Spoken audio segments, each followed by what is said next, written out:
Dalt del cel he vist gegants. Són enormes, alts i terribles els gegants.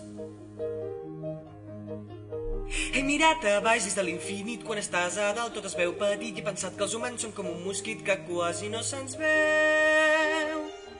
I allà dalt del cel m'he trobat tot sol en un món estrany més que qualsevol, entre núvols blancs com un gran llençol. Però està tranquil, el llac no sembla hostil, voltant curiós per tot arreu. De sobte es veu la punta d'un peu i estàs davant de la casa d'un gegant.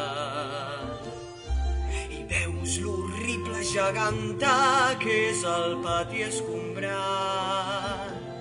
T'ofereix menjar, t'ofereix descans i s'apropa a tu amb els seus pits gegants i t'ensenya coses que mai no havies vist en el teu món.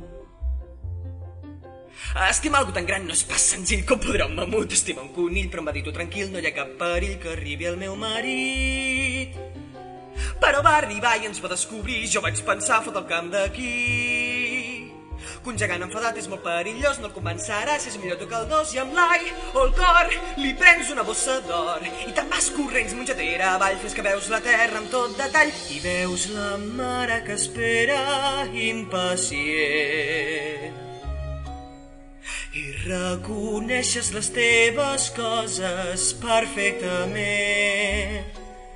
Aquí un món real i allà un món boirós i voldries viure entremig dels dos, que després d'aquesta visita a un món estrany ets diferent. Dalt del cel he vist gegants. Són enormes, són espantosos, lletjos, meravellosos, els gegants.